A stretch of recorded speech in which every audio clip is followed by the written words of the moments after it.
मेरे ज़ब्त गम को देखो, मेरे दर्द को न पूछो। मेरे ज़ब्त गम को देखो, मेरे दर्द को न पूछो।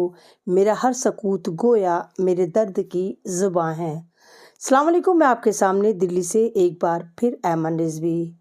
जैसे आप सोशल मीडिया पर हो या नेशनल मीडिया पर हो या इंटरनेशनल मीडिया पर हो, हर तरफ आपने देखा कि हाहाकार मची है। दुनिया का खुद को सुपर पावर समझने वाला और दादागिरी दिखाकर धौंस जमाने वाला और मुस्लिम मुल्कों को बर्बाद और तबाह करने वाला मुल्क अमेरिका आजकल अल्लाह ताला के रडार पर है। आज 10 दिन से ज़्यादा हो गए हैं अमेरिका आग में धधक रहा है और आप यकीन नहीं करेंगे कि 160 किलोमीटर अमेरिका का जो इलाका है वो जलकर खाक हो गया। अमेरिका का हॉलीवुड ज़ीरो बटा सन्नाटा हो चुका है। अमेरिका का जो तमाम बेस थे आर्मी के, जहाँ इनका असला वगैरह रखा था, अल्लाह ताला ने उसको भी धपड़धुस कर दिया है।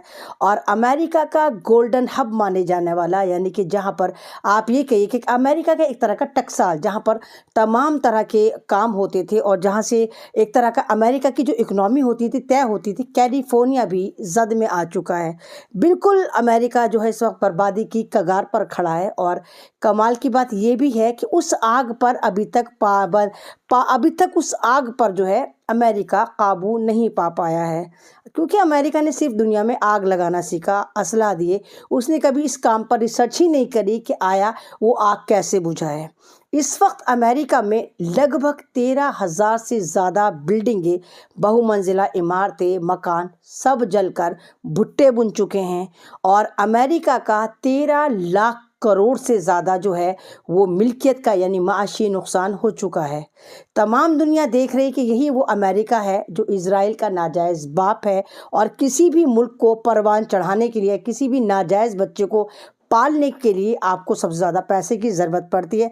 अमेरिका जो इज़राइल का नाजायज़ बाप है, उसने कभी भी इज़राइल को नहीं रोका, क्योंकि इज़राइल आप देखिए कि फ़िलिस्तीन में दादागिरी से घुसा। ये भूखे नंगे यहूदी फ़िलिस्तीन में घुसे थे, फ़िलिस्तीन ने उनको शेल्टर दिया था। और ये एक ऐसी कंजर कौम है जो जिस घर में गई एहसान फरामोश गद्दार कौम ऐसी है कि जहाँ जिन फ़िलिस्तीनियों ने इनको रोटी टुकड़ा मकान ज़मीन दी, ये कमबख्त इबलीस की छठी नस्ल की औलादें उसी को बेच के खा गई, उसी को मार रही हैं, उसी को तबाह बर्बाद कर रही हैं। और सन 47 के बाद आज तक जो है इज़राइल, गुंडा इज़राइल जो है वो मासूम फ़िलिस्तीनियों पर जुल्म और सितम के तमाम तर रिकॉर्ड तोड़ा है, हद से ज़्यादा तशद्दुद कर रहा है। और ये तशद्दुद 1.5 साल से इतना बढ़ गया कि बच्चों को मारा जा रहा है, अस्पतालों को बॉम्ब से उड़ाया जा रहा है, बुज़ुर्गों को मारा जा रहा है, जानवरों को मारा जा रहा है, यानी कुल मिला के वहाँ पर मुसलमानों का जेनोसाइड करा जा रहा है। दूसरा मुल्क होता तो शायद दुनिया के आगे घुटने टेक देता, इज़राइल के आगे सिजदे में चला जाता, फ़िलिस्तीन के हमें माफ़ कर दो। लेकिन नहीं, ऐसा नहीं हुआ, क्योंकि आप पूरी दुनिया में देखिए कि पुलिस की कस्टडी में जब कोई बंदा रहता है तो मुजरिम भी ना हो तो वो कहता है कि हाँ ये जुर्म मैंने करा, क्योंकि उस पर हद से ज़्यादा तशद्दुद यानी टॉर्चर होता है। लेकिन फ़िलिस्तीन एक ऐसी कौम है कि जिसने अल्लाह से मदद मांगी, उसने अल्लाह के यहाँ अपनी तमाम एप्लीकेशन लगाई। उन्होंने कहा कि हम जो भी करें अल्लाह के वास्ते करें, अल्लाह देख रहा है, अल्लाह समझेगा। और फ़िलिस्तीन की एक छोटी सी बच्ची थी, जब वो शहीद होने की कगार पर थी, बहुत ज़्यादा ज़ख्मी थी, तो उसने ये कहा था कि मैं अल्लाह से जाकर शिकायत करूँगी इस मुल्क की कि इन्होंने हमें ऐसे मारा। आज अल्हम्दुलिल्लाह, अल्लाह तेरा लाख लाख शुक्र है, क्योंकि रब्बुल इज़्ज़त है। दुनिया में एक ऐसी पावर है जो सुपर पावर है। अमेरिका सुपर पावर नहीं है, रशिया सुपर पावर नहीं है, चाइना सुपर पावर नहीं है, और अमेरिका की नाजायज़ औलाद इज़राइल सुपर पावर नहीं है। इन तमाम लोगों की गुंडी जमात, जिसको नाटो कहा जाता है, जो माफिया का काम करती है पूरी दुनिया में, ये सुपर पावर नहीं है। सुपर पावर मेरा रब्बुल आलमीन है, जिसने दिखाया कि देखो हम क्या कर सकते हैं, और आग लगा दी। वो आग जो कहते हैं कि जिस पे आग पर काबू पाया जा सकता।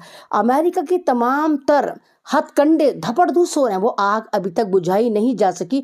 और कहा जा रहा है कि ये आग अभी 15 दिन में और ज़्यादा ख़तरनाक भयावह रूप इख्तियार करेगी, और ना मालूम इसकी जद में कितने और अमेरिका के शहर आ जाएंगे।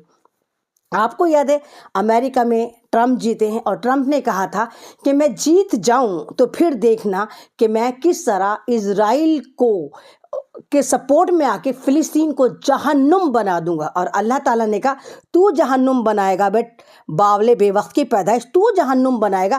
ہم بتاتے کہ جہنم کس طرح کا ہوتا ہے، اور جہنم کی آگ کا چھوٹا سا ادنا سا نمونہ اللہ تعالیٰ نے امریکہ کو دکھایا۔ اب ان کے ہاتھ پیر پھول رہے ہیں، اب پریشان ہیں۔ اور کمال کی بات ہے کہ جب ناجائز ابا کی مدد ملنی بند ہوئی تو فلسطین کے آگے سجدہ زیر ہو گیا ہے اسرائیل کہ ہمیں معاف کر دو، ہم جنگ بندی چاہتے ہیں، کیونکہ ادھر حماس نے ان کو ناکو چنے چبا رکھے، حالانکہ پورا غازہ برباد کر دیا۔ لاکھوں کی تعداد میں ان 1.5 سالوں میں شہادتیں ہوئیں، اور جو یہ سن 47 سے لے کے یعنی 75 سالوں سے مسلمانوں کا جنوسائیڈ کر رہے ہیں، اس کا تو کوئی حساب، اس کے تو کوئی بھائی کھاتے ہی نہیں۔ تو اللہ تعالیٰ سب دیکھ رہا ہے، اور ہمیں امید ہے کہ اس طرح کے جو بھی معاملات کرے گا، چاہے وہ ہندوستان میں مسلمانوں پر ظلم ہو رہا ہو یا دوسرے ممالک میں مسلمانوں پر ظلم ہو رہا ہے، اللہ دیکھ رہا ہے اور اللہ سمجھے گا۔ تو جس طرح بھارت میں بھی بھگوا آتنکواد چل رہا ہے، ان لوگوں کو بھی سبق لینا چاہیے، کیونکہ ان کو بڑے مروڑے اٹھتے تھے، ان کے گردے چھلتے تھے، اپنے ناجائز باپ کو اپنا باپ بتاتے تھے کہ I support Israel, I support امریکہ، لیکن یہ غدار اپنے ملک کے کبھی نہیں ہوئے، کبھی نہیں کہا کہ I support India, I support Indian constitution, I support Indian انسان، کچھ نہیں کہا۔ ہمیشہ کے کمبخت مارے یہ سارے کے سارے ناگپوری سنترے ناجائز اولادیں ہمیشہ اس ملک کے ساتھ کھڑی رہیں جہاں پر مسلمانوں کا جنوسائیڈ ہو رہا ہے۔ تو اللہ تعالیٰ نے امریکہ کو سیکھ دی، اور ایک سیکھ دے کر یہ کہا کہ دیکھو جب تم دنیا میں ظلم کرو گے تو اوپر والی پاور سے ڈرنا، کیونکہ وہ سب دیکھ بھی رہا ہے، اور وہ انصاف کرنے والا، بہترین انصاف کرنے والا ہے۔ تو آئی سلیوٹ فلسطینیوں کہ تمہاری دعائیں کام آئیں۔ تمہیں دنیا نے سپورٹ نہیں کرا، 57 مسلم ملکوں نے تمہیں سپورٹ نہیں کرا، لیکن اللہ نے تمہارا ساتھ دیا۔ اللہ حافظ۔